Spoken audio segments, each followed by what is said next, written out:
नमस्ते दोस्तों, स्वागत है आपका इस चैनल पर। जैसा कि आप देख रहे हैं, ये कहानी अब अपने अंतिम पड़ाव पर आने वाली है। आज सुनेंगे कहानी का 10वां भाग। विकास ने एक एक करके सारे फोटोज उसे दिखाए।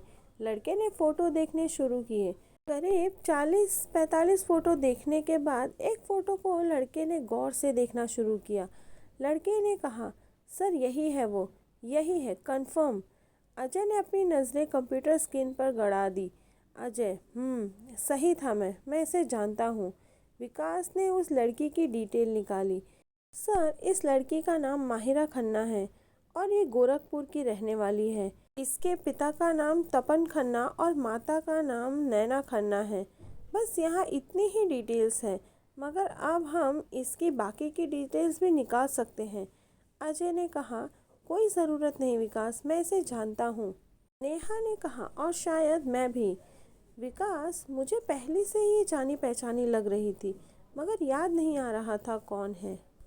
सर, ये मॉडल माहिरा खन्ना है। अब से करीब 3 साल पहले एक मॉडलिंग शो में आई थी, जहाँ ये उस शो की 2nd नंबर पर आई थी। विकास ने कहा, तो पहले नंबर पर कौन आया था? अजय ने बताया, तान्या। नेहा ने कहा, जी सर, सही कहा आपने। अजय कहता है, जिस मॉडलिंग शो में ये थी वहाँ मेरी ड्यूटी होती थी। इस शो के प्रोड्यूसर को किसी ने जान से मारने की धमकी दी थी, जिसकी वजह से मुझे उसकी सिक्योरिटी पर रहना पड़ा कुछ दिन। वहीं मैंने इसे देखा था। विकास ने कहा, फिर तो आप तान्या को पहले से जानते हो। अजय ने कहा, हाँ, ऐसा ही जैसे इसे जानता हूँ। नेहा, मगर सर, इसके पास क्या मोटिव है जैकी को मारने का? अजय ने कहा, अब तो ये खुद ही बताएगी। विकास ने कहा, आपको पता है ये कहाँ है? अजय ने जवाब दिया, हाँ शायद। अजय अपने ऑफिस से निकल गया और अपनी गाड़ी में बैठकर तेजी से कहीं निकल गया। अब उसने गाड़ी में बैठकर ही किसी को फ़ोन मिलाया। कुछ ही देर में अजय जैकी की बिल्डिंग के बाहर पहुंच गया। उसने गाड़ी पार्क की और किसी का इंतज़ार करने लगा। थोड़ी ही देर में वहाँ एक गाड़ी रुकी, जिसमें 2 औरतें और 2 आदमी थे।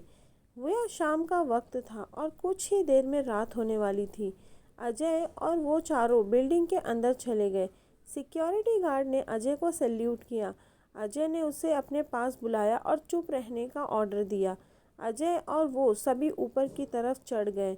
अगले कुछ पलों में ही जैकी के फ्लैट के सामने खड़े थे। पर ये क्या? जैकी के फ्लैट का दरवाज़ा उनके पीछे था और जैकी के फ्लैट के ठीक सामने वाले फ्लैट में वो लोग आए थे। अजय और बाकी सभी लोग सिविल ड्रेस में थे और अब उन्होंने दरवाज़ा खटखटाया। अगले दिन की सुबह मुंबई का हर टीवी सेट ज़ोर ज़ोर से हर घर में शोर मचा रहा था और सभी न्यूज़ पर अपनी टकटकी लगाए बैठे थे। आखिर आज की सुबह काफ़ी बड़ी बड़ी न्यूज़ देखने को मिल रही थी।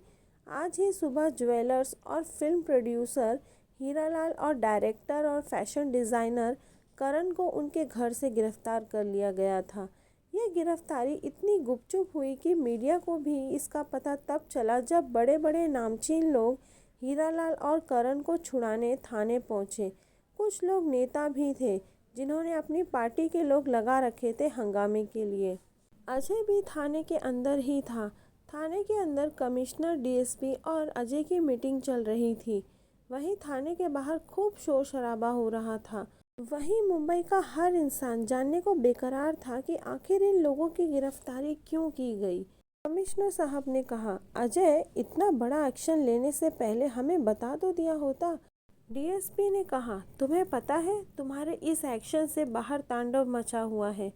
अजय ने कहा, सर, अगर मैं देर करता तो हो सकता था कि ये दोनों हमारी पकड़ से बाहर निकल जाते। कमिश्नर साहब ने कहा, मगर उनमें से अभी तक किसी ने अपने जुर्म को कबूल नहीं किया है। अजय ने कहा, उसकी ज़रूरत ही नहीं है सर, हमारे पास सबके लिए सबूत है और साथ ही ऐसा करने का मोटिव भी है। डीएसपी सर ने कहा, तो अब किस बात का इंतज़ार है? इनके खिलाफ चार्जशीट तैयार करो और सबको इनके बारे में बताओ। अजय ने कहा, नहीं सर, अभी एक बाकी है जो हमारी पकड़ से बाहर है। जब तक वो हाथ नहीं आ जाता तब तक हमें सब्र रखना होगा। कमिश्नर सर ने कहा, और कौन है ये? अजय, यूँ समझ ले सर, इस खेल के सारे मोहरे हमारी मुट्ठी में कैद हैं, मगर एक मोहरा बचा है जिसे कैद करना ज़रूरी है, डीएसपी सर ने कहा। मगर अजय, तब तक पब्लिक और मीडिया को रोकना बहुत मुश्किल है। अजय ने कहा, तावड़े किस दिन काम आएगा सर? मीडिया को इंटरव्यू देने का बड़ा शौक है उसे। आज उसे इसी काम में लगाइए कि जब तक हम आखिरी कातिल को पकड़ न ले मीडिया को उलझा के रखे। कमिश्नर सर ने कहा, सही कहते हो तुम। मगर इस अपने आखिरी मोहरे को पकड़ने का कोई प्लान है तुम्हारे पास? अजय ने कहा, नहीं सर, बस एक सट्टा खेल कर देखा है। अगर चल गया तो वो खुद ही हमारे पास आ जाएगा, और नहीं चला तो भी वो खुद हमें अपने पास बुलाएगा।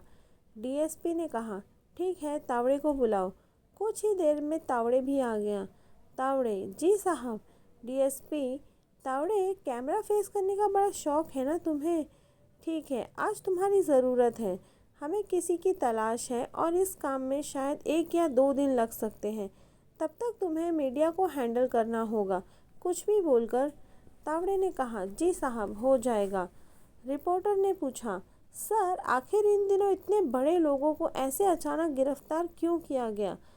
तावड़े ने कहा, देखिए, कुछ लोग हमारी मुंबई पुलिस में शामिल हुए हैं जो संदिग्ध हैं, और उनके कॉल डिटेल्स में इन दोनों के नंबर पाए गए हैं। हमें अंदेशा है कि ये लोग किसी बड़ी साजिश को अंजाम दे रहे थे। रिपोर्टर ने पूछा, क्या वो संदिग्ध लोग भी आपके पास हैं? तावड़े ने कहा, जी नहीं, मगर उन तक पहुंचने के लिए हमने इन्हें उठाया है। कृपया आप लोग शांत रहें, हम आपको पूरी रिपोर्ट देते रहेंगे। पिछली रात जब अजय जैकी के बिल्डिंग में गया, उसने जैकी के सामने वाले फ्लैट का दरवाज़ा खटखटाया, और कुछ पलों के बाद अजय के सामने माहिरा खन्ना खड़ी थी। इसके पहले माहिरा कुछ भी समझ पाती, लेडी कांस्टेबल ने उसे जकड़ लिया। अजय के साथ आए लोग माहिरा को अपने साथ ले गए। उसे लैब भेजा गया जहां उसका ब्लड टेस्ट और डीएनए टेस्ट होना था।